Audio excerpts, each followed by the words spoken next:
कहते हैं बेटियां खुशियों का खजाना होती है। सब रिश्तों में सबसे अलग और एक गहरा रिश्ता बेटी के साथ होता है। बेटी का अपने पिता के साथ स्पेशल रिश्ता तो होता है ही, पर माँ के लिए भी खास होता है। आज इसी रिश्ते की बात करते हैं।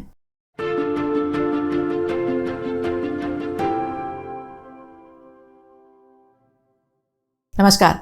साइकोलॉजी संडेज में मैं डॉक्टर अनुराधा हरकरे, मैं एक काउंसलर और साइकोलॉजिस्ट हूँ। किसी व्यक्ति का व्यक्तित्व जैसा भी हो, उसे अपने व्यक्तित्व के अनुसार सभी के साथ एक जैसा बर्ताव करना चाहिए, पर हम हमेशा अलग लोगों के साथ अलग बर्ताव करते हैं, क्योंकि इंटरैक्शन में दूसरे व्यक्ति के व्यक्तित्व का और उसके हमारे साथ जो रिश्ता होता है वो भी मायने रखता है। 2016 में जर्नल ऑफ न्यूरोसाइंस में एक रिसर्च पेपर प्रकाशित हुआ था। उसमें माँ और बेटी के बीच का रिश्ता इतना खास और महत्वपूर्ण क्यों है, इसकी खास जांच की गई थी। उस रिसर्च में अलग अलग पीढ़ियों के प्रातिनिधिक लोगों के ब्रेन का MRI किया था और उसका रिजल्ट ये बताता है कि माँ बाप दोनों के साथ बेटे का या बाप के साथ बेटी का ये रिश्ते प्रेम की मजबूत नींव पर बनाए जा सकते हैं, लेकिन माँ बेटी के संबंध सहानुभूति परानुभूति पर आधारित होते हैं और ये दोनों एक दूसरे को बेहतर ढंग से समझ सकते हैं, क्योंकि ब्रेन का वह हिस्सा जो भावनाओं को नियंत्रित करता है वह किसी अन्य रिश्तों की तुलना में इन दोनों में काफ़ी एक जैसा होता है। शायद इसीलिए किसी अन्य रिश्ते की तुलना में माँ बेटी के रिश्ते का एक दूसरे पर अधिक प्रभाव पड़ता है, चाहे वो असर बुरा हो या अच्छा। और यह असर उम्र भर, पूरे जिंदगी भर पड़ता है। उम्र के अलग अलग पड़ावों पर इस खास रिश्ते में आए बदलाव बेहद दिलचस्प होते हैं। देखते हैं माँ बेटी का ये रिश्ता क्या कहलाता है। बेटी के जन्म से 5 साल की उम्र तक, लगभग 5 साल की उम्र तक, बेटी अपने माँ का ही जैसे हिस्सा होती है। सबसे अधिक देखभाल करने वाली, जिसके ऊपर आंख मूंद कर भरोसा किया जा सकता है, ऐसी एक प्रमुख व्यक्ति होती है माँ। फिर 5 से 10वें वर्ष तक बेटी जैसे अपने माँ को बिल्कुल छोड़ना भी नहीं चाहती। अपने माँ को एकदम पूंछ की तरह चिपकी होती है। माँ को छोड़कर जाना पड़ेगा, इसलिए स्कूल में जाते वक्त रोने वाली बेटी स्कूल से आने के बाद जब माँ को देखती है तो ऐसे गले लगती है जैसे कई सालों के बाद मिल रही हो, क्योंकि उसको अपने माँ की तरह ही बनना होता है। माँ कभी गलत नहीं हो सकती। जो भी कुछ माँ बताएगी उसे बिल्कुल भरोसा करती है। लेकिन 10 साल के बाद धीरे धीरे बदलाव आने लगता है। अब माँ को सब कुछ बताना जरूरी नहीं लगता। अपने फ्रेंड्स की मम्मियाँ ज़्यादा कूल लगती है और माँ की हर बात को सहमति देना पसंद नहीं आता। लगभग 15 से 20 साल तक माँ तो एकदम अपोजिशन पार्टी की लीडर लगती है। उसने अपने दोस्तों के सामने निकनेम से बुलाना पसंद नहीं आता। अपने दोस्तों के साथ मम्मी ने फ्रेंडली बातें करना अच्छा नहीं लगता। माँ का हर एक मामले में दखल अंदाजी करना अच्छा नहीं लगता।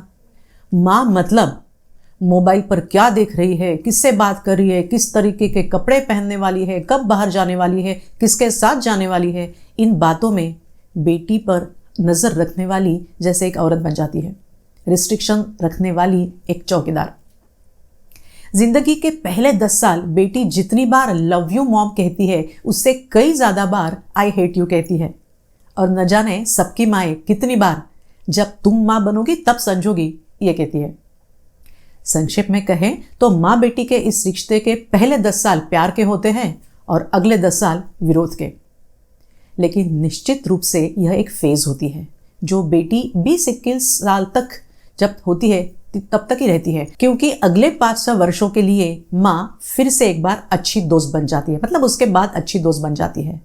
फिर वह दोनों मिलके एक साथ शॉपिंग का आनंद लेते हैं, अपने ऑफिस या कॉलेज के बारे में बातें करते हैं, मिलकर अलग अलग रेसिपीज़ बनाते हैं, पड़ोसी रिश्तेदार के बारे में गॉसिप करती है, क्योंकि अब धीरे धीरे लड़की भी मैच्योर होने लगती है, उसके विचारों में गहराई आने लगती है। किशोरावस्था समाप्त होते होते उसे पता चलता है कि उसकी माँ, जो पिछले कुछ वर्षों से उसे परेशान करने वाली लग रही थी, वास्तव में एक वेलविशर थी। और कहीं न कहीं पिछले 7-8 सालों में बेटी ने जो माँ को परेशान किया था वो उसे दिल से थैंक्स कहती है, क्योंकि उसके समझ में आता है कि माँ पर कितना भी चिल्लाया, कितना परेशान किया, उसके बावजूद भी माँ ने सिर्फ प्यार किया है। और शायद बेटी अपनी माँ को अभी सही मायने में समझने लगती है। अब वो खुद माँ बनने की उम्र में आ गई रहती। लगभग सभी लड़कियां अपने माँ के साथ ऐसे रिश्ते के ऐसे ही दौर से गुजरती है। हालांकि इसमें अपवाद हो सकते हैं, क्योंकि हर व्यक्ति की कहानी, व्यक्तित्व, पारिवारिक मूल्य, धारणाएं अलग होती है। चाहे कुछ भी हो, पर माँ बेटी का रिश्ता हमेशा खास रहा है और रहेगा भी। फ्रेंड्स, इसमें कोई संदेह नहीं कि माँ प्यार करने वाली होती ही है, और सदियों से समाज ने हमारे दिमाग में यही माँ की छवि रखी है। इसलिए हम सब उसे एक केयर गिवर के रूप में देखते हैं, पर कभी ये नहीं सोचते कि वो भी केयर रिसीवर हो सकती है।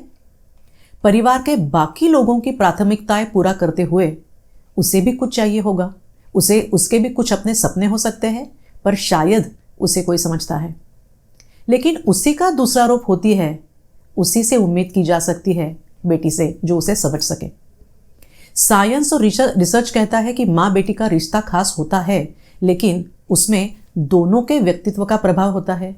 इसलिए कभी कभी कुछ माँ बेटी के रिश्ते ऐसे होते हैं जो पिक्चर परफेक्ट नहीं होते। उसमें तनाव होती है, इमोशनल बॉन्डिंग कम होती है, किसी एक का या दोनों का मन खाली होता है। इसलिए अगले एपिसोड में इस रिश्ते में नकारात्मकता आने के लिए क्या कारण हो सकते हैं वो देखेंगे। मगर आज का एपिसोड कैसा लगा ये कमेंट बॉक्स में लिखें। अच्छा लगा तो लाइक करें, इस चैनल के बारे में लोगों को बताएं। So stay tuned and thanks for watching.